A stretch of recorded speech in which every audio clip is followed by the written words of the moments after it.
सावन का महीना आरंभ होते ही देश भर के शिवालयों का दृश्य बदल जाता है।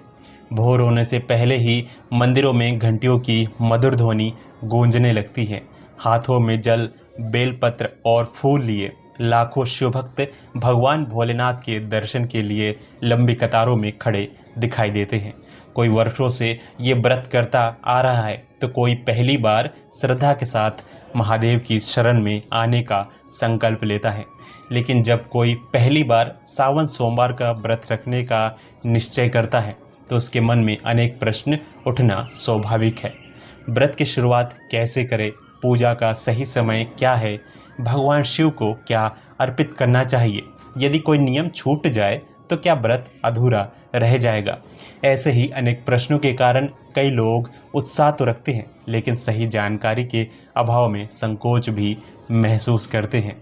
यदि आपके मन में भी ऐसे ही प्रश्न हैं तो आज की ये प्रस्तुति आपके लिए है।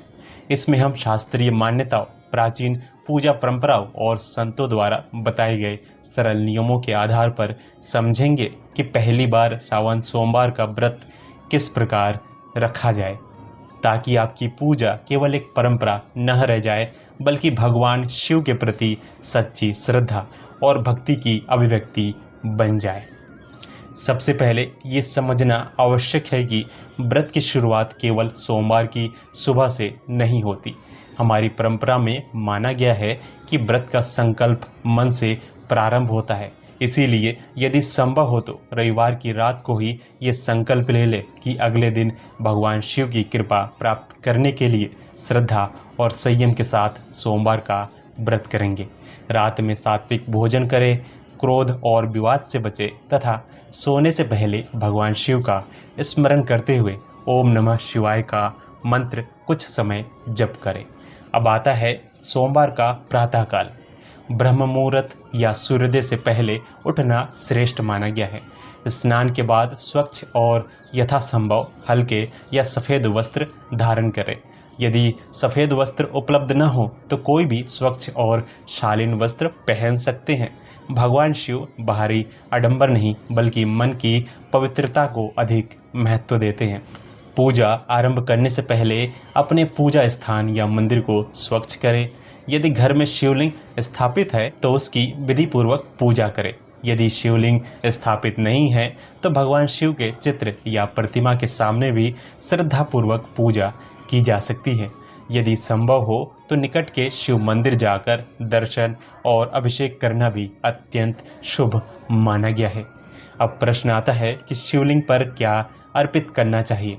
परंपरा के अनुसार भगवान शिव को स्वच्छ जल, गंगा जल, बेलपत्र, धतूरा, आक के पुष्प, भस्म, सफ़ेद पुष्प, दूध, दही, शहद और शक्कर से पंचामृत अभिषेक किया जा सकता है। यदि इन सभी वस्तुओं की व्यवस्था न हो सके तो केवल स्वच्छ जल और श्रद्धा भी पर्याप्त मानी गई है। अनेक संत कहते हैं कि भगवान शिव के लिए सबसे बड़ा चढ़ावा भक्त का निर्मल हृदय है। बेलपत्र अर्पित करते समय ध्यान रखिए कि वो स्वच्छ हो और यथासंभव अखंड हो। यदि किसी कारण से पूर्ण बेलपत्र ना मिले तो उपलब्ध बेलपत्र भी श्रद्धा से अर्पित किया जा सकता है। पूजा में मात्रा से अधिक महत्व भावना का है।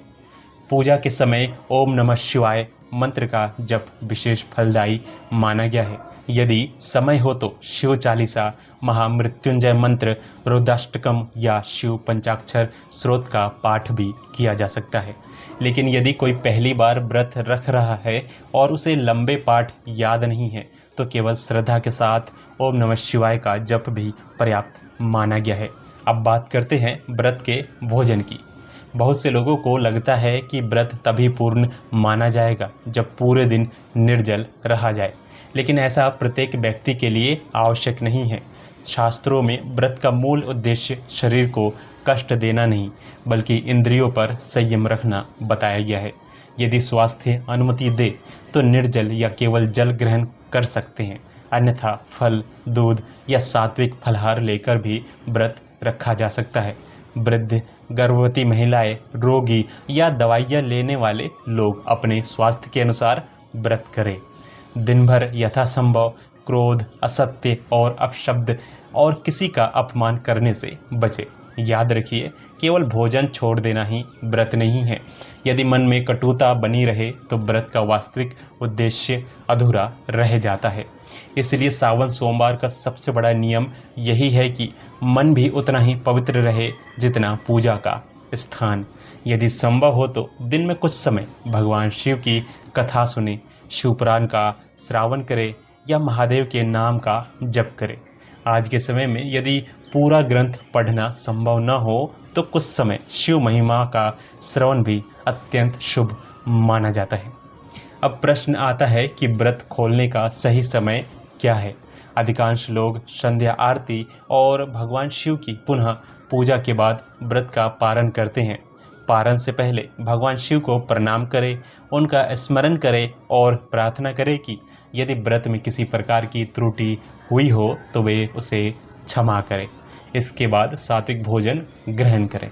लेकिन यदि किसी कारणवश आप पूरे नियमों का पालन नहीं कर पाए तो निराश होने की आवश्यकता नहीं। भगवान शिव को आशुतोष कहा गया है क्योंकि वे अपने भक्त के निष्कपट भाव से शीघ्र प्रसन्न हो जाते हैं। यदि श्रद्धा सच्ची है तो छोटी छोटी भूलों के कारण भयभीत होने की आवश्यकता नहीं। एक और बात जो अक्सर पूछी जाती है, क्या पहली बार व्रत रखने वाला व्यक्ति पूरे सावन के सभी सोमवार ही रखे? इसका उत्तर है कि ये आपकी श्रद्धा, क्षमता और स्वास्थ्य पर निर्भर करता है। कोई केवल पहला सोमवार रखता है, कोई सभी सोमवार, तो कोई 16 सोमवार का व्रत भी करता है। महादेव के लिए संख्या से अधिक महत्व सच्चे भाव का है। और शायद सावन सोमवार का सबसे बड़ा संदेश भी यही है कि ये व्रत केवल इच्छाएं पूरी कराने का माध्यम नहीं, बल्कि स्वयं को भगवान शिव के आदर्शों के निकट ले जाने का अवसर है। जब हम संयम सीखते हैं, क्रोध छोड़ते हैं, सत्य का पालन करते हैं और भगवान शिव का स्मरण करते हैं, तभी ये व्रत अपने वास्तविक अर्थ को प्राप्त करता है। इसीलिए यदि आप इस वर्ष पहली बार सावन सोमवार का व्रत रखने जा रहे हैं तो किसी भय या भ्रम के साथ नहीं, बल्कि श्रद्धा और विश्वास के साथ शुरुआत कीजिए। महादेव नियमों के नहीं, भाव के भूखे हैं। एक सच्चे मन से किया गया छोटा सा प्रयास भी उनकी कृपा का कारण बन सकता है। आइए अंत में भगवान भोलेनाथ से यही प्रार्थना करें कि वे हम सभी के जीवन से अज्ञान, भय और अहंकार को दूर करें, हमें सद्बुद्धि दे और अपनी असीम कृपा सदैव बनाए रखे। तो प्रेम से बोलिए हर हर महादेव। ओम नमः शिवाय।